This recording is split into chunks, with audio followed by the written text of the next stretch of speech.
प्राचीन समय में तिब्बत की पहाड़ियों के निकट एक बहुत छोटा सा गांव था। वहां के लोगों का जीवन समस्याओं से भरा हुआ था। फिर भी गांव के लोग खुशी खुशी अपने छोटे मोटे काम में लगे रहते थे। गांव वालों का बाहरी दुनिया से कोई खास संपर्क नहीं था। इसी वजह से कोई भी सरकारी योजना इस गांव तक नहीं पहुंच पाती थी। दिन पर दिन इस गांव की हालत बिगड़ती जा रही थी।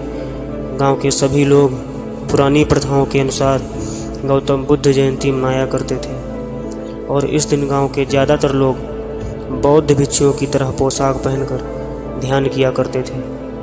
हर साल की तरह इस बार भी गांव में गौतम बुद्ध जयंती मनाई जा रही थी। गांव के सभी लोग उत्साहित होकर त्योहार का आनंद उठा रहे थे।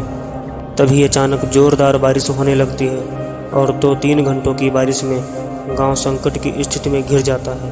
गांव के चारों तरफ पानी की बड़ी बड़ी लहरें आने लगती हैं। गांव के सभी लोग अपने बच्चों और जानवरों को लेकर पहाड़ी के ऊपर पहुंच जाते हैं। पहाड़ी के ऊपर पहुंचने से सभी अपनी जान तो बचा लेते हैं, लेकिन उनका गांव बाढ़ में तबाह हो जाता है। गांव वालों को अपने घरों से ज़्यादा इस बात की चिंता होती है कि इस बार वह गौतम बुद्ध जयंती नहीं मना पाए। पहाड़ी के ऊपर बैठे बैठे शाम हो जाती है और सभी गांव वाले दुखी मन से पहाड़ी के ऊपर बैठे होते हैं। तभी उनमें से एक बच्चे की नज़र एक बौद्ध भिक्षु पर पड़ती है। उनके चारों तरफ पानी के तेज धाराएं गुजर रही होती हैं, लेकिन फिर भी वह अपने ध्यान में मग्न होते हैं। जैसे ही बच्चा यह बात गांव वालों को बताता है, सभी लोग उनकी तरफ देखकर हाथ जोड़ लेते हैं और उन्हें लगता है कि यह जरूर कोई अच्छा इंसान है जिसने उनके गांव की परंपरा को टूटने से बचा लिया। और इस वर्ष भी सुबह से शाम तक ध्यान लगाने की प्रथा बनी हुई है। गांव के चारों ओर पानी होने के कारण किसी की हिम्मत उस भिक्षु तक आने की नहीं होती।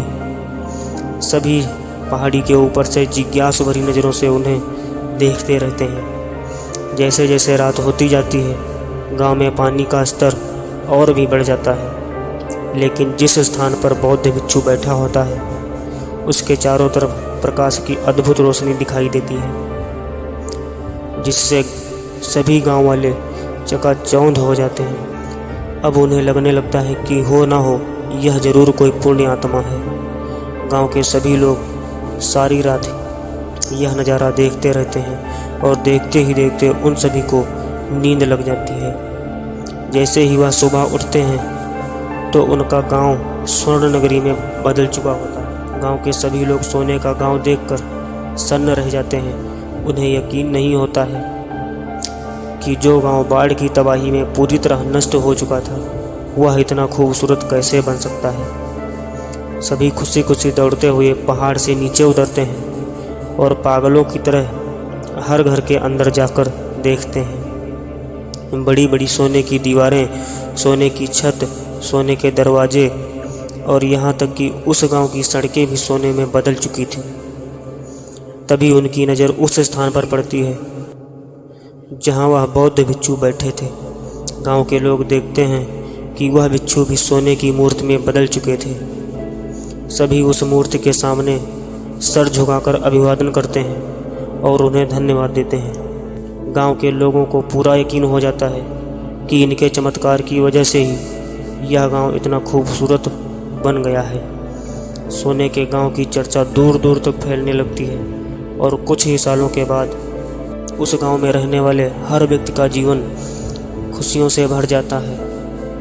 और आज भी गांव के लोग उस बौद्ध भिक्षु की मूर्ति को गौतम बुद्ध की तरह पूजते हैं।